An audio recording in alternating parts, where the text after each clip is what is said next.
अगर आप share market से ट्रेडिंग या फिर इन्वेस्टिंग करके पैसा कमाना चाहते हैं, लेकिन आपको सेंसेक्स और निफ्टी की पूरी जानकारी नहीं है, तो आप कभी भी शेयर मार्केट से पैसा नहीं कमा सकते हैं, क्योंकि सेंसेक्स और निफ्टी शेयर बाजार के दो बहुत ही महत्वपूर्ण हिस्से होते हैं। आपने अक्सर टीवी या न्यूज़पेपर में जरूर सुना होगा या फिर देखा होगा, सेंसेक्स आज इतना अंक ऊपर चला गया है। आज सेंसेक्स और निफ्टी में हुई भारी गिरावट। सेंसेक्स और निफ्टी के गिरने से निवेशकों को हुआ भारी नुकसान। तो आखिर इसे न्यूज में क्यों दिखाया जाता है और ये इतना पॉपुलर क्यों है? वो शायद इसलिए क्योंकि आप सिर्फ सेंसेक्स और निफ्टी को देखकर ही शेयर मार्केट का हाल जान सकते हैं, ये पता लगा सकते हैं कि आज मार्केट ऊपर जाएगा या फिर नीचे। इसलिए आपको सेंसेक्स और निफ्टी के बारे में पूरी जानकारी होना बहुत जरूरी है। चलिए जानते हैं कि निफ्टी और सेंसेक्स क्या होता है। सेंसेक्स और निफ्टी क्या है? सेंसेक्स और निफ्टी इंडिया की टॉप कंपनीज का एक बेंचमार्क इंडेक्स है जो देश की सबसे बड़ी कंपनियों की परफॉर्मेंस को दर्शाता है। इन टॉप कंपनीज के परफॉर्मेंस के आधार पर ही सेंसेक्स और निफ्टी का प्राइस बढ़ता है या फिर घटता है। आसान शब्दों में कहें तो सेंसेक्स और निफ्टी ऐसे नंबर्स होते हैं या फिर एक वैल्यू होती है जो शेयर मार्केट में होने वाले उतार चढ़ाव को दर्शाती है। इसी वैल्यू को हम सेंसेक्स या फिर निफ्टी कहते हैं। इसके बढ़ने या फिर घटने से ये पता चलता है कि देश की सबसे बड़ी कंपनियों को प्रॉफिट हो रहा है या फिर लॉस हो रहा है। अगर सेंसेक्स या फिर निफ्टी बढ़ता है या ऊपर जाता है या इसमें उछाल आती है, तो इसका मतलब है कि देश की सबसे बड़ी कंपनियों को प्रॉफिट हो रहा है और इसके बढ़ने से इन कंपनियों के शेयर का प्राइस भी बढ़ जाता है और इसी समय बोला जाता है कि सेंसेक्स आज इतना अंक ऊपर चढ़ गया है, जिससे इन्वेस्टर्स को प्रॉफिट हुआ। और वो प्रॉफिट भी इसलिए होता है क्योंकि जिन लोगों ने इन टॉप बड़ी कंपनियों के शेयर्स खरीदे होते हैं, तो जब उनका शेयर्स प्राइस बढ़ जाता है तो वो शेयर्स को बेचकर मुनाफा कमा सकते हैं। ठीक इसके अपोजिट, जब सेंसेक्स या निफ्टी कम होता है या नीचे जाता है या इसमें गिरावट आती है, तो इसका मतलब है कि देश की सबसे बड़ी कंपनियों को लॉस हो रहा है और इन कंपनियों के शेयर का प्राइस नीचे जा रहा है। और इसी समय बोला जाता है कि आज सेंसेक्स और निफ्टी में आई भारी गिरावट, जिससे लोगों को हुआ करोड़ों रुपए का नुकसान। तो अब आप समझ गए होंगे कि लोगों का करोड़ों का नुकसान या फिर फायदा क्यों होता है सेंसेक्स और निफ्टी के बढ़ने या फिर घटने से। वो इसलिए क्योंकि सेंसेक्स और निफ्टी के बढ़ने से शेयर का प्राइस बढ़ जाता है और घटने से शेयर का प्राइस घट जाता है। हम आपको आगे ये भी बताएंगे कि आखिर ये सेंसेक्स और निफ्टी घटते या बढ़ते क्यों हैं। इसके अलावा भी और बहुत सारी चीजें, जैसे सेंसेक्स और निफ्टी में क्या अंतर है,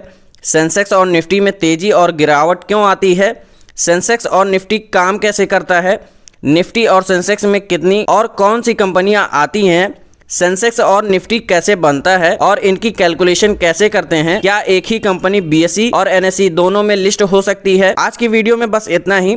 शेयर मार्केट से रिलेटेड ऐसी और वीडियोस के लिए फॉलो करें।